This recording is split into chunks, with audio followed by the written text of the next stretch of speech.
Y'all know what it is. Jay Williams, Let's Live Life, and we're back. The hole. The place they put you within the jail, within the prison, within the penitentiary, when you have been deemed unfit to be in population. When you've done something to get yourself in trouble to where you can no longer mingle and be amongst the other inmates, you now must be locked in a cell at a separate part of this location all by yourself. You don't get to come out every day and see other guys. You don't get to have interaction with other inmates. Your conduct or whatever you got going on has now put you in a position to where they're going to lock you in a cell with next to nothing until your punishment's up or until they decide to let you out. I spent a lot of time in the hole. My brother Jesse has spent a lot of time in the hole. My brother Philly has spent a lot of time in the hole. My brother Jesse is crashing out to the point that in 4 years, I can't say exactly if he's been in 5 or 6 different prisons, but he's made his way all the way from a minimum custody to a supermax. Today, we're going to get into my experiences with the hole, my time with the hole, my time in the hole, some of the stories that took place in the hole, the mindset, the feelings, the emotions, and what it's really like to be locked in a concrete room, the size of your bathroom, with nothing but a toilet, a sink, a green mat, and a small bunk. Dark, dark times, huh? Y'all know I done seen it. You know I done lived it. So let's relive it. Ironically enough, once I made it to jail, I done graduated as an idiot, as a criminal, no longer going to the detention centers. I've graduated to the point that I'm now 18 years old, so there's no more detention trips. Now it's to where the big boys go, right? Ironically enough, I do not remember the situation that landed me in the hole for the first time. I read about it because I got charged and everything. But the whole incident stemmed from, I'm living in these apartments in Richmond in St. John's Wood. I'm young. I got a roommate, and at the time, he's dating this girl. We're all at the apartment that night, and we're drinking. And back then, what some people consider drinking, and what we consider drinking was 2 different things. Some people have a couple drinks, and that's their night. We drank to the point that you wake up tomorrow and you don't remember your night. This is one of those nights. We're all at the apartment, me, my roommate, a whole bunch of other guys, just doing what we do on a weekend, getting messed up. My roommate, which is a good friend of mine, still a friend of mine to this day, calls his girl, and his girl goes ahead and reveals to him what he had been thinking, that she's cheating on him. He gets all on his feelings. Is it with this dude that I seen you kicking it with that you claimed was your friend? Yes, it is. He knew where the guy lived at. He knew that's where she was. And by the time him and her have this whole tit for tat dispute over the phone, I'm already deep into the night of drinking. We've been mixing up, started off drinking E&J. A couple bottles of E&J are now gone. Now I got the big bottle of Jack D. Bucking on the Jack Daniels straight. Just hit the bottle. Glug, glug, glug, glug, glug, glug, glug. It's a recipe for disaster. That's why I don't drink.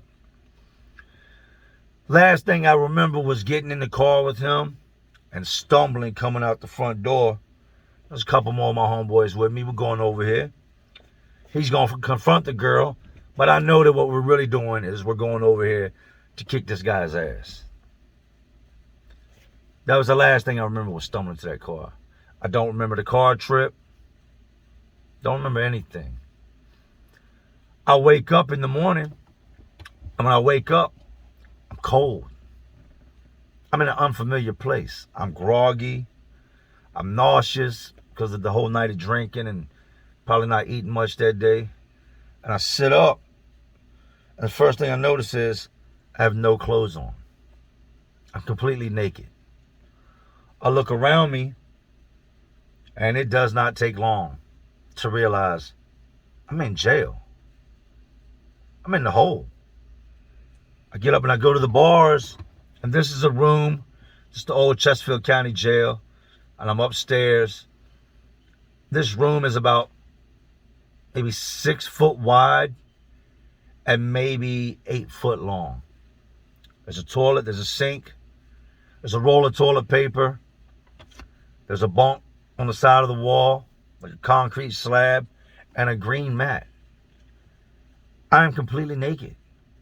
I don't have no clue as to why I'm in jail, much less why I'm in the hole. And I look down on the floor, and there's my paperwork. I pick my paperwork up, I read it. Drunk in public, disorderly conduct, assault and battery, vandalism, resisting arrest, all these different charges. It's a stack of charges. And then there's an institutional charge that the jailers wrote me and put me in the hole for. Attempting to assault an officer. I go on to read the report, and it says, on such and such date, inmate Williams was brought into intake, severely intoxicated on the above listed charges. Inmate Williams got into a verbal altercation with officer such and such, and upon unhandcuffing Mr. Williams began to try to assault the officer, which was able to get out the door, shut the door, lock Mr. Williams into the main holding area, where he continued to, be erratic. Several punches were thrown. Thus, Mr. Williams is being placed in the hole. What I can't understand is, why am I naked? It is cold. When I mean cold, like cold. And if you're a man, you know what happens when it gets cold. I look down, and it's like, what? I'm frozen in this cell. I'm yelling for the guard, guard. They come back. Oh, you done sobered up now, huh? I said, what's up, man? Why I'm in the hole when I'm getting out the hole?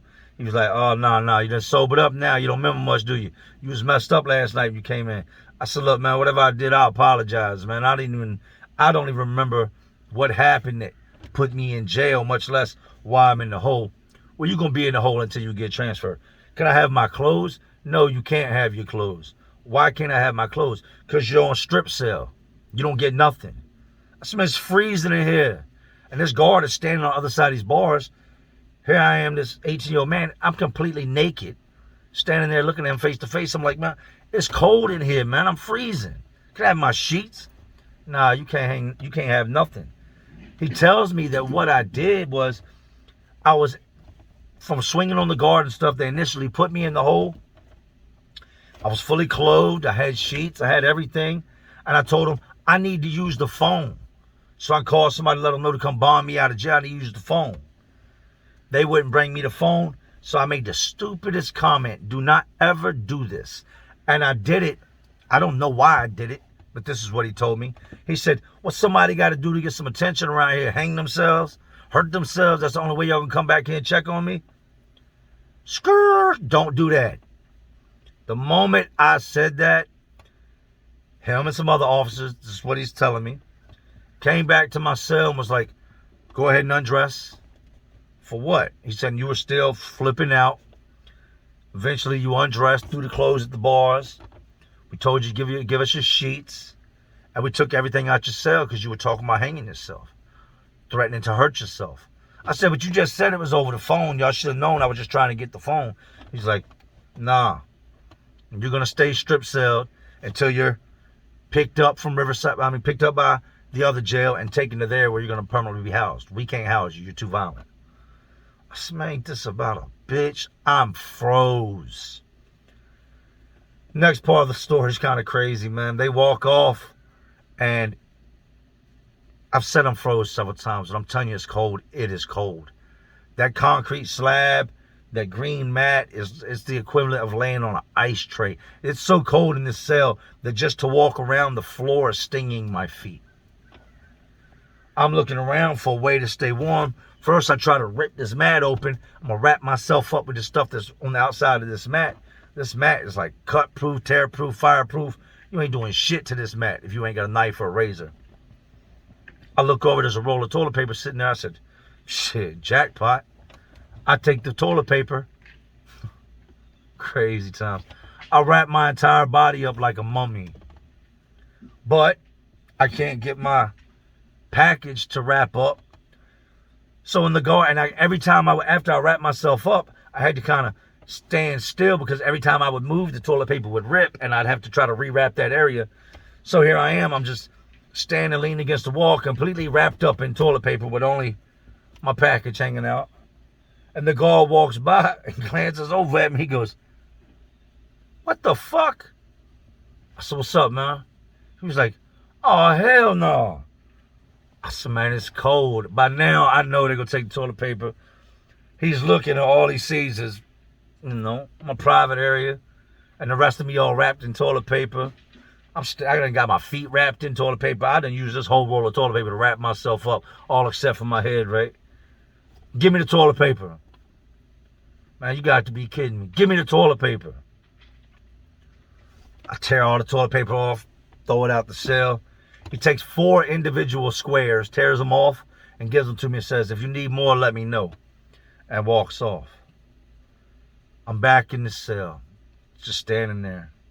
Don't want to sit down because when I sit down on the mat, like I said, the mat's so cold, it stings my ass if I sit on it. So I can't lay down. I can't sleep. I'm hungover bad, and I'm in this tiny little cell with nothing, right? I'm looking around, and I'm like, man, I'm going to freeze.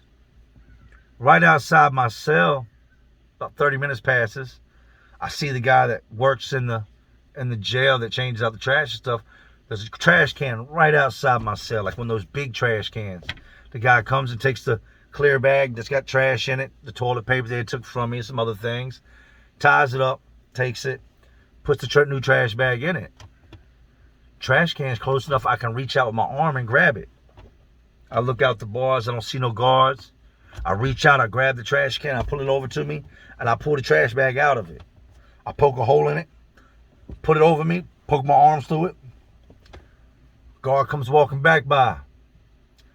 Now I'm standing here in this see-through, clear trash bag, wearing it like a poncho, trying to keep the cold up off me. Nah. Let me get that off you. Get irritated, rip the trash bag off, throw it against the bars. Now you need to bring it over and hand it to me. You get it. I ain't giving you shit. Y'all ain't giving me nothing. I'm not giving you nothing, man. I ain't gonna hurt myself. Y'all got me, twisted. I don't know why I said that. That's not the type of dude I am. I'm not gonna hurt myself. From there, I sat there a couple days. I'd get on the bunk and I would sit on my feet. I'd put my feet behind me. It's a weird position, but I would kind of sit on my feet and prop one shoulder against the wall. And that's how I would sleep. I stung my feet, stung the tops of my feet, stung my shoulder where my shoulder was touching this brick wall. But for the next, I think it was 3 days, if I wanted to sleep, that's how I would sleep. That was my very first time in the hole. I would be transferred from there to the regional jail. And then I sat in the regional jail's hole, I think for about another 45 days. They gave me sheets, gave me my clothes, and that would be that. So yeah, that was my first trip to the hole. Now I'm going to give you some of my worst times in the hole and some of the worst things I observed, seen, and heard while in the hole. Before we get into this next story, let me make this very clear. I love me. I love myself. Not in a conceited way, not in an arrogant way. When I say I love myself, I love the fact that I exist. I love my life. I love being alive. Even in my worst moments, I always try to remind myself You're still alive. You still have a release date. That's why I think it's on one side of my neck. On this side of my neck, it says, I'm still living.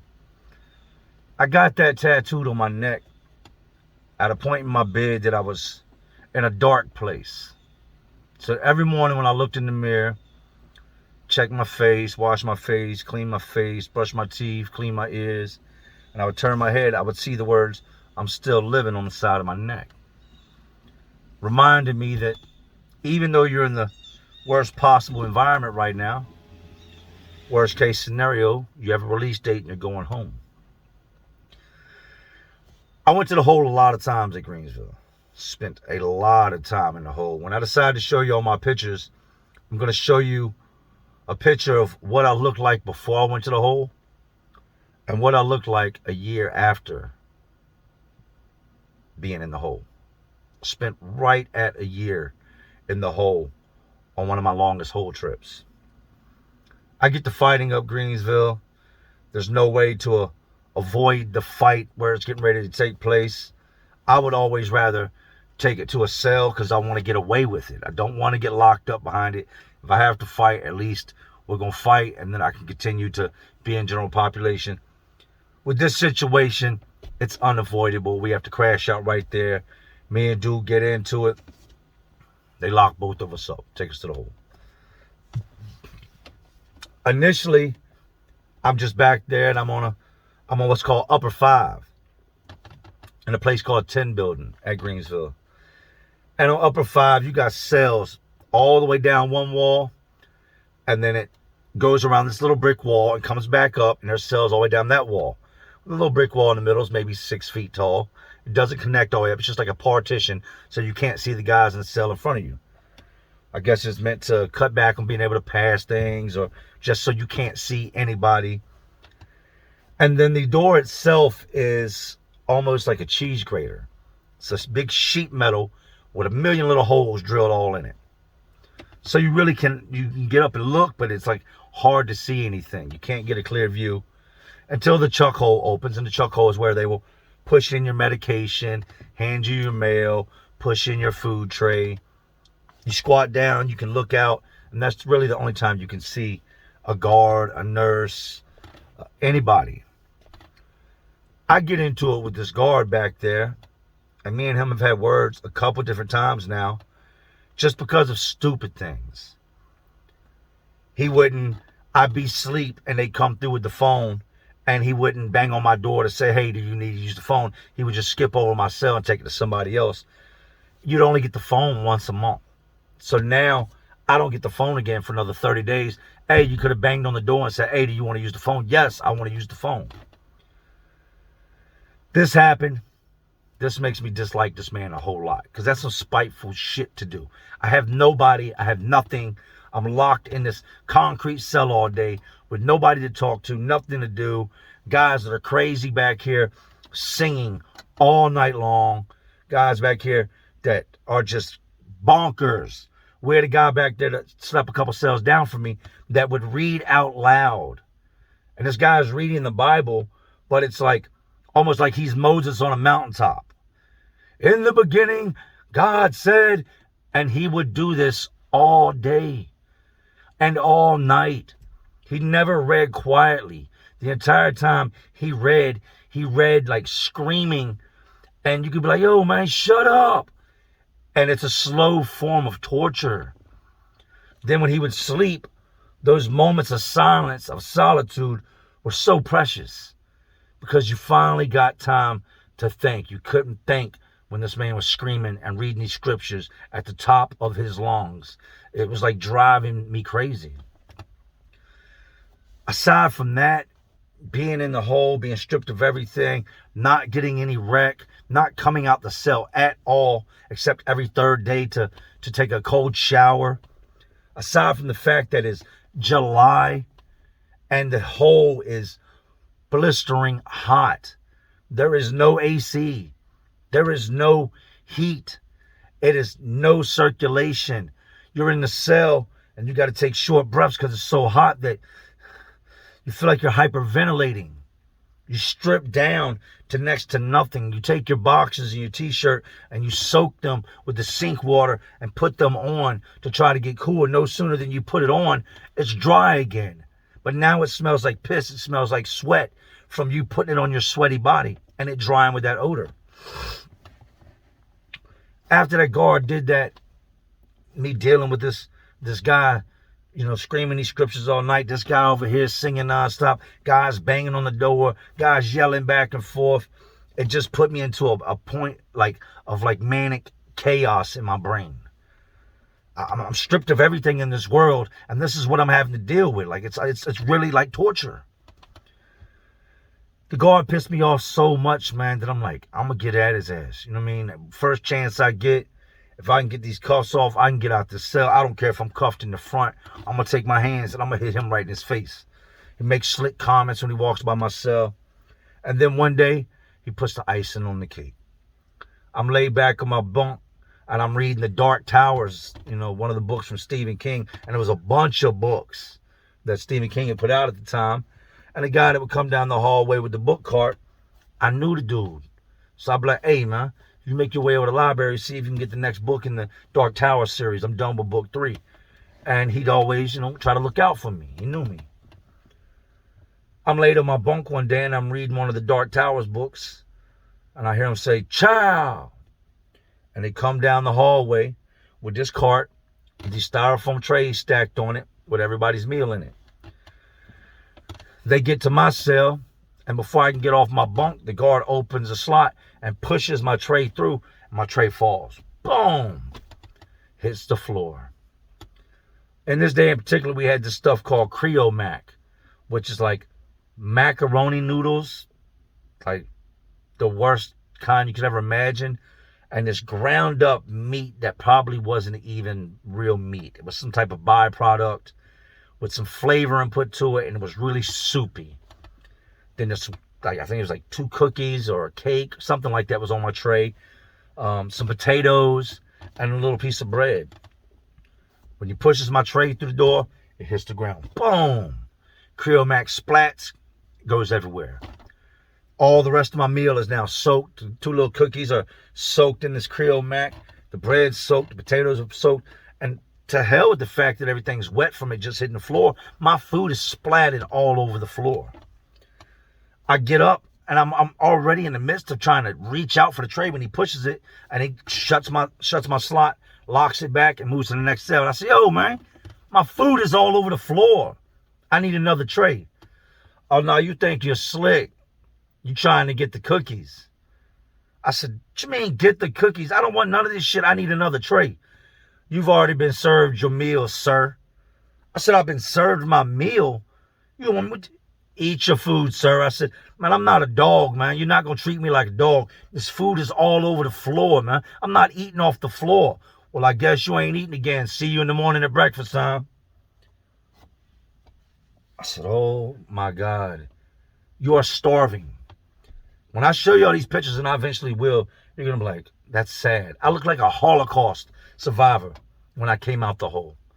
I went in the hole roughly at about 195, 200, and I came out weighing probably, if I had to guess, maybe 155, 160. I was so skinny. I felt so weak. I didn't eat that night. I said, "Nah, I'm not a dog, man. I'm not eating off the floor." As hungry as I was, I would not break down to that level. I scooped that shit up, threw it in the toilet, used my toilet paper, cleaned up the floor. And my stomach, I could sit there that night and I could just feel it churning in knots. I kept drinking cups of water, cup after cup after cup after water, to try to put something in my stomach because I was so hungry. I said, "Yeah, I got something for his ass." They come by the next morning for breakfast. I'm up and I'm waiting. And I am hungry. I get my tray. I devour it. I mean, like a little piggy. I eat it as fast as I can eat it because I'm so hungry. I go to drink my milk, and when I want to go pop it open, it comes in a little clear plastic bag. It's like a clear pouch, and it's sealed with milk in it. I go to tear the corner off, because that's how you do it. Tear the corner off, and then you squirt the milk in your mouth. As I go to tear the corner off, I said, "Nah. I I'll drink water. I took the milk, and in your cell, you got this little window up there. But it's just like a piece of thick plexiglass. It doesn't open. A little bit of light shines through it. It's too high for you to really reach to see out of, but you can reach up there. I take the milk, and I sit it up inside the windowsill, and I let the sun bake it. For days, this guard would come by, then his shift would end, and another set of guards would come by. And this dude would walk by, make little slick comments. He would do this, he would do that. I said, yeah, okay. After, I don't know, maybe a week or so, I take the milk out the window and I look, and all the curdle part of the milk has risen to the top. And on the bottom part of the bag is just clear fluid. What I'm about to say is, it's crazy to admit that I did this. It's wrong. It's very barbaric and animalistic. So if you want to go ahead and skip past this, fast forward 45 seconds to a minute, I understand. If not, here we go. I took that pouch of milk, ripped the top corner of it off, left the white stuff, and drained as much of the clear stuff out of it as I could. And I proceeded to piss into the curdled milk. Not bragging, man. I'm telling you, I wasn't in my right state of mind. This is what long-term segregation will do to you. I then took some other things, put them inside this bag. You use your imagination. Shook it up until it was this ugly yellow, brownish, green color. Rolled the top of the bag up, and I sat it back in the window so the sun could bake it. Now, you can't have a regular ink pen in the hole. They give you what's called a security pen. This thing flexes, almost like a straw. And on the inside of it, it's got a pen insert, like you could take out of an ink pen, so that you can't stab anybody with it. You can't hurt anybody with it.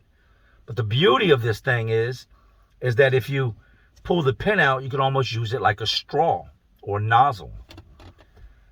I wait a couple more days. The stuff is sat in this window and baked. And I told you now the door's got these little tiny holes in it. They're feeding. The guard is walking by the cell, and I take position. I put this little, security ink pen into the top of this bag that I've got everything broken down inside of. I've got all this nasty concoction in it, and I stick it through the door and the holes in the door. And as he walks by, I go, oh, and he turns and looks at me, and I squeeze it. And when I squeezed it, you could hear him scream, you could hear him yell, and I felt alive. I felt just great that for once I had done something to affect you. Because you're making my life a living hell, and you go home and probably laugh about it, walk around feeling good about yourself. Let me know how you feel now that you're covered in sour milk, piss, and shit. That man screaming, no, going nuts behind what I just did. And other dudes are looking out the side crack of their door, and they can see it. And they're, you wild. They shaking the door, screaming, banging, kicking the door. And I was like, yeah, bitch, that's what it is. How you like that? You know what I mean? Shit on me, I shit on you. You piss on me, I piss on you. You don't like it, do you? You don't like being mistreated, do you? When I'm telling you I was out my mind, I was truly out my mind. I sat in this cell with nothing to do but think and ponder and plot all day long with just rage inside of me. I hadn't yet come to terms with who Jay Williams really was or who I was going to be. I was stuck in this moment. Yeah, they had something for my ass, all right. They take the guard. He goes out, tells them what happens. I don't see him again. He gets taken over to medical. They take him, he goes to the locker room, showers, changes out his uniform. They take him to medical. He gets tested to make sure he hasn't contracted anything, because all inmates are just disgusting, dirty people with disease, according to some of these guys, right? They show up at my door. They tell me, Williams, come to the door, cuff up. I said, cuff up for what? It was like, you know what you did, man. Cuff up. I'm not cuffing up. We're going to spray you. I don't mess with that spray. You're not about to spray me. I'm not one of these crash test dummies on TV. I might be crazy at the moment, but I'm not stupid. I don't care. Spray me. All right, last one, we're going to spray you. Hey, you ain't got to spray me. I'm thinking, Man, they're about to come in here and they're going to whoop my ass when they get in this cell. These dudes are going to beat the shit out me once this door opens. It was a common thing in the hole. I had seen it. I had heard inmates get beat. I'm like, well, guess it's my go-round. And the worst part of it is you're handcuffed. So if they want to take you and run you face first into the wall and your hands behind your back, you're going into the wall. If somebody wants to punch you as hard as they can right in your face, and I've had this happen. We'll do it in other stories. While you're handcuffed, boom, you just got to take it like, ah, boom, ah. You can't put your hands up. You can't defend yourself. All you can do is just try to bite down hard in hopes that they don't knock your teeth out. That wouldn't be what they did to me.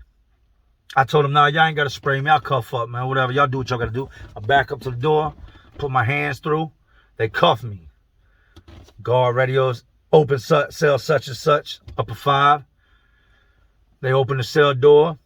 They bring me out, walk me down the staircase, and they take me to lower 5.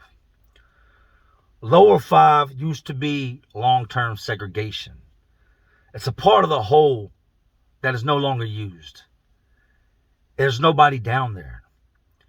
This part of the hole actually had a little shower made into the front that had stopped working many, many years ago. I believe at some point they used to house death row inmates down there because they never came out their cell. Everything was right there in their cell. This little tiny shower. And then, that you didn't get a bigger cell. This was just installed in your cell. They put me in lower 5 and tell me, you'll rot in here. I back up to the door, uncuff me. Nah, you can wear them. I said, man, they don't give me none of my stuff. I go over and I sit down on the metal bunk, and I'm just sitting there in handcuffs like, whatever, man. My blood pressure's getting higher. The rage in me is just continuing to grow. Eventually, they bring me some of my stuff. They don't bring me my book. No, none of that. They bring me just bits and pieces. They didn't bring me none of my mail. They just brought me this little security toothbrush, little orange thing you put on your finger, like a little finger condom. It's got these little rubber bristles that you clean your teeth with. They bring me, my state deodorant. They bring me a little bar of, soap, my washcloth, my rag, my sheets, and that was it. I sat in those cuffs up until them bringing me my stuff, which was probably about 5 hours. They come to the door. By now, my wrists are raw. My shoulders are hurting. They uncuff me. Wouldn't be long after that, I hit my darkest moments. Weeks go by, and in the weeks that have gone by, when that officer would work that shift, I could look out the crack of the door and see down to where they would pass by the tier I was on, and I'm the only person on this tier. Weeks have gone by and I've had no physical contact. When I mean physical interactions with anybody, I've had no one to conversate with. There's no noise. I look down at the door and I can hear them calling chow in the distance, and they roll right past my tier with the tray cart. Boom, boom, boom. I start kicking the door. Bring me chow. Bring my food. Where my food at? They don't feed me. This would happen several times a week. Some days I might get 1 meal. Some days I might get 2. But I don't remember a time, the entire time I was on the lower 5, where I ate the 3 meals they were supposed to give me. They might bring me dinner and breakfast, or just bring me lunch. Hey man, I didn't get no meal this morning. Not my problem. And they roll out. I'm sitting in my cell one day, and everything just starts to get to me. I knew dudes that had committed suicide in jail. I knew guys that had committed suicide on the streets. I knew guys in prison that had killed themselves. And I'd even heard more stories than the actual things I knew of, right? I'm sitting in the cell one day, and I'm just looking around at what my life has become. I've now been in here a long time by myself. No one to talk to. They won't bring me any books. They're not bringing me any mail. They're not giving me anything to write with because of what I did with the pen. So I just sit in here all day long. Like sitting in a concrete bathroom with nothing but the ability to pray. To the point you start to talk to yourself. You become friends with yourself, make plans with yourself, answer yourself, debate with yourself. Like you're carrying conversations. And that's when I realized that I was starting to, slip mentally further into what was going on. I'm over there at that shower one day trying to figure out, is there a way I can get this thing to come on? Because it's so hot. My toilet, my sink, I'm not about to put my clothes in the toilet to get them wet, but the sink dribbles water out. When I mean dribbles, you'd have to hold your cup under it for sometimes maybe 5 minutes for it to fill the cup up, because the water's not coming out like a water fountain. It's just dribbling out the faucet. I'm over there messing with this shower, messing with this handle on the shower. Like, how can I get this thing to come on? And I couldn't get it to come on. But in doing that, I broke a piece of the tile off the wall. And ironically enough, I don't know if it was the devil at work or I was being tested, but the way when I was prying at this handle and I grabbed this piece of tile and I broke it, it broke off almost like in the shape of a knife. It broke off sharp enough that if I wanted to kill somebody else with it, I wouldn't have to do anything to it. It was already ready to do. I'm like, oh shit, I'm in trouble. I take my toothpaste and I squirt my toothpaste on the back of it and I stick it back on the wall and push it down so the crack lines up and you can't really tell. Don't think much more about it for a couple of days. Guard comes by. I go out to my ICA hearing, my annual review hearing, interim review. These are the things that determine how much more time I'm going to get, while locked up, when I'm going to be released from the hole. I go to this hearing and they tell me, we ain't got no plans on releasing you no time soon. To be determined. I said, man, I've been back here a long time, man. Yo, I'm going crazy. My beard is grown out. I look crazy. My beard, my hair's all up here on my face. Like, I look like a nut. No, we're not letting you out the hole. Take him back to a cell.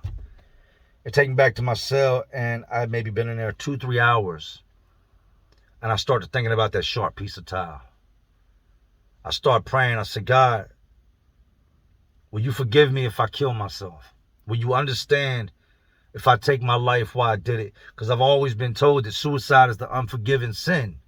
Because you can't ask for forgiveness after you're dead, so it can't be forgiven. So I'm praying to God, and I've got this piece of tile off the wall. And I'm sitting there and I'm looking at my wrist, and I know that all it'll take is one swipe, and all this will go away. One swipe, all my pain will go away. All the things that are going on in my head will go away. One swipe, I'm out of prison, I'm out the hole. But I'm dead. I sat there for a good while holding this thing.